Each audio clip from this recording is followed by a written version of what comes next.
Ralph Waldo Emerson's Self-Reliance from 1841 is one of his most famous essays, of course, one of his most quoted essays as well. On the surface, the essay seems to be simply a call to avoid conforming to the conventions of society. Society, Emerson suggests throughout the essay, is a conspiracy against individuality. Society is essentially a set of rules that make for relatively smooth, predictable behavior. And for many people, the primary goal in life is to figure out how to conform to these rules. Emerson comes along and says, no, whoso would be a man would be a nonconformist, meaning that we should not follow the dictates of society if our own individuality tells us we should not. It's a fairly straightforward idea, an idea that has been so popular in America to where it's almost become a cliche. But Emerson's self-reliance is certainly much more than this. In addition to discussing the dangers of conforming to society, many dangers, lack of individuality, lack of creativity, inability to behave spontaneously. In addition to the many dangers of conforming to society, Emerson also explores the dangers of conforming to yourself. And this is where the essay, to me, becomes most interesting. It's a meditation on how our very consciousness can endanger our ability to grow, to develop, ultimately to be alive, if being alive is being sensitive to instinct and spontaneity. So in an early passage in the essay, Emerson gives an example of how young boys who don't really care about the mores of their society will say anything that comes to their mind without really caring about the consequences. Whereas adults who have something to lose, job, family, are very careful about what they say, and furthermore are desirous of being consistent with what they say. Here's Emerson. The nonchalance of boys who are sure of a dinner and would disdain as much as a lord to do or say aught to conciliate one is the healthy attitude of human nature. A boy is in the parlor what the pit is in the playhouse, independent, irresponsible, looking out from his corner on such people and facts as pass by. He tries and sentences them on their merits in the swift, summary way of boys, as good, bad, interesting, silly, eloquent, troublesome. He cumbers himself never about consequences, about interests. He gives you an independent, genuine verdict. You must court him. He does not court you. But the man is, as it were, clapped into jail by his consciousness. As soon as he has once acted or spoken with éclat, he is a committed person, watched by the sympathy or the hatred of hundreds whose affections must now enter into his account. There is no lethe for this, that he could pass again into his neutrality. So we all probably know what it feels like to make a strong claim in public. I believe this. I am this. This is what I stand for. And then feeling compelled from within, as well as from pressure from without, to be consistent with that utterance. Some would go so far as to say that this is what authenticity is. Authenticity is doing what you say you're going to do. Authenticity is setting up a code of behavior and being true to that code of behavior. Emerson says no.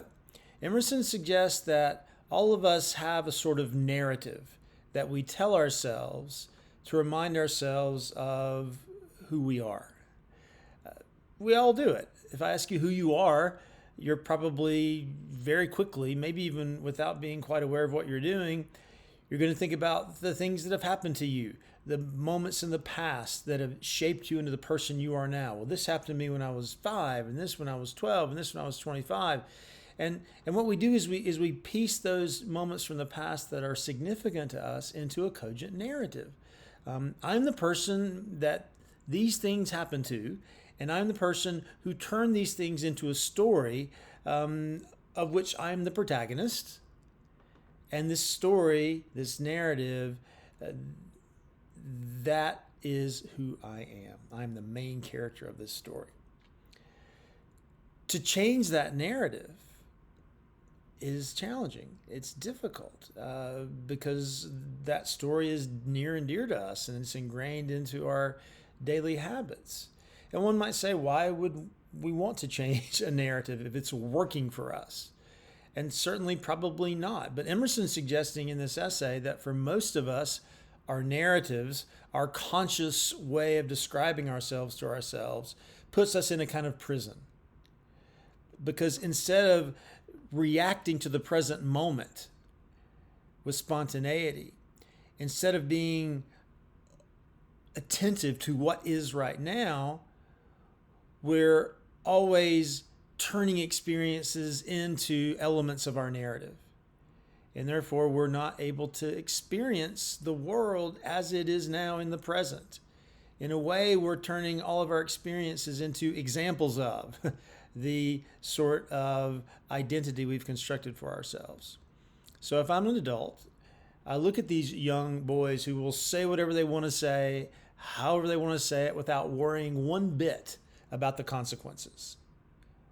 Whereas I'm so worried about the consequences that I will keep my mouth shut rather than do something that would violate my sense of myself that I've created, or that will violate how others see me. So Emerson expounds upon this idea in detail a little further on. Let me find it. So he says that famously, a foolish consistency is a hobgoblin of little minds. This is a quote. Probably find it on bumper stickers these days. It's almost a cliche. Certainly Whitman liked the quotation. In one of the final sections of Song of Myself, he famously says, "Do I contradict myself? Well, then I contradict myself. I'm large, I contain multitudes." But the core of this idea of a foolish consistency is the idea that one is overly fixated on the consequences of one's action. One is afraid of contradicting oneself. One is afraid of changing one's mind. One is afraid of doubting. One is afraid of changing that narrative that one's created to explain himself to himself. A big part of this, of course, is the past. What if, like these young boys, I can behave without worrying about what I've done in the past and without caring about what I've done in the future? So Emerson describes the difference between most humans who are very aware of their past narrative and non-human phenomena. In particular, he talks about roses and how roses relate to the past. He says, "Man is timid and apologetic. He is no longer upright. He dares not say, 'I think, I am,' but quotes some saint or sage. He is ashamed before the blade of grass or the blowing rose."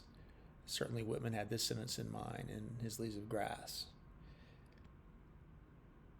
Whitman famously said that he was simmering until Emerson brought him to a boil.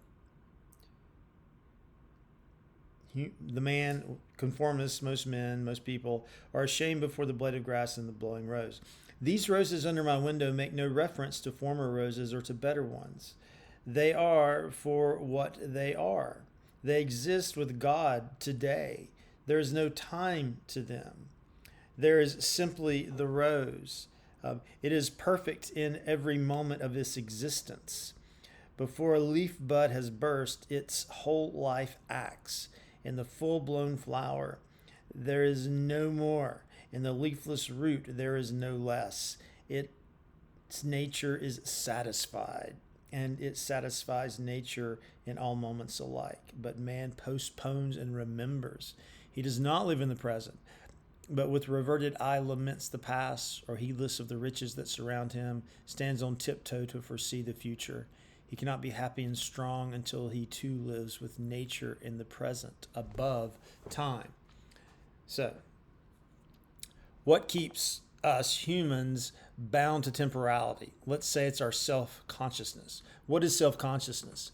It's that part of ourselves that is always, as it were, watching what we do, evaluating what we do. That part of us that thinks while we act. It's almost like a third eye that hovers somewhere outside of us, and in watching what we do makes us hyper aware, not just of our action, but how our action appears to others. It's not for nothing that when Adam and Eve in the book of Genesis eat from the tree of knowledge, for the first time, they become aware that they are naked. They have been naked in Eden before eating from the tree of knowledge. They didn't know they were naked. They were just naked, just like these roses don't know they're roses. They're just roses. But then when they have a sense of sin, they're aware that they're naked. And what's the first thing they do? Cover themselves up because they feel shame. So self-consciousness, we might say, is that part of us that tenses us, makes us tense, puts us in history. The self-consciousness keeps us from paying attention to what's going on right now. I'm sitting in class. I'm listening to a professor. I'm trying to hang on his word, but then I start thinking, man, I shouldn't have had so many beers last night. I'm kind of hungover, so I feel regret. Or, man, I was really enjoying sleeping in my bed. It was really nice and warm. I wish I were back in there. Nostalgia. Or I might say, I'm sure hungry. I can't wait to get out of class and go have some lunch. Anticipation. Or I might think, I have to work after class. I don't want to do that. Dread. So self-consciousness is that part of us that looks behind with nostalgia or regret and looks ahead with anticipation or fear. And in that regard, we are tensed. We are in time. And a product of this tensedness is a sense of continuity, of consequences of I was that way yesterday, I need to be that way today, and I should be that way tomorrow. To be outside of time, not to have time, is not to be in some realm of eternity. It's simply not to be troubled by time. Like a rose is not troubled by time. Like these young men are not very troubled by time. Now, certainly it's very difficult to do this. You might have to go to a Zen Buddhist monastery for 15 years to be able to have an experience of the world without the experience being filtered through the anxiety that self-consciousness can generate. So this is the difficulty of being self-reliant. If self-reliance is acting according to, as Emerson says elsewhere in the essay, whim. Or acting according to, as Emerson also says elsewhere in the essay, spontaneity, instinct, or intuition. And why do we have such a hard time doing this? Well, Emerson tells us, why do we have such a hard time quieting down our self-consciousness or transcending our self-consciousness? Emerson writes, life only avails, not the having lived. Power ceases in the instant of repose. It resides in the moment of transition from a past to a new state, in the shooting of the gulf, in the darting of an aim. This one fact the world hates, that the soul becomes. For that forever degrades the past, turns all riches to poverty, all reputation to shame, confounds the saint with the rogue, shoves Jesus and Judas equally aside. So to let go of self-consciousness, or we can't just let it go. It's impossible. It's like saying, don't think of a purple elephant. You can't not think of a purple elephant. It's like saying, be spontaneous. You can't decide to be spontaneous. We can't just stop being self-conscious, just as we can't stop language in our head. But we can open up, Emerson suggests, to the idea that life is whimsical, spontaneous. It happens. It's unpredictable. You don't know what's going to happen next. The person on top may be on bottom. The person on top may stay on top. The person who's rich may be poor. We don't know.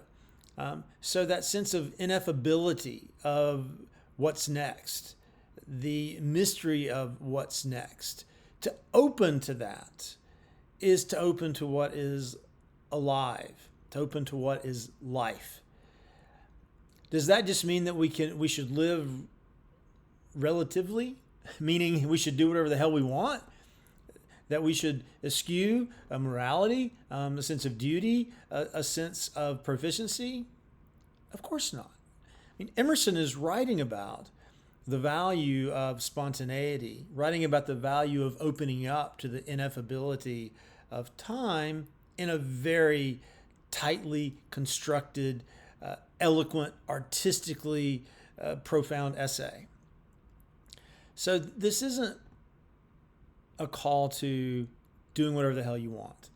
That's not what self-reliance is. For Emerson, that's not what freedom is. For Emerson, I'll go back to another passage. Self-reliance is, yes, being open to questioning your self-defining narrative in such a way as to open yourself up to newness, freshness, strangeness, weirdness. Why? Because if you open to these virtues, you will feel more alive, more expansive, more connected. And what's the ultimate result of such a vital experience? Well, Emerson says,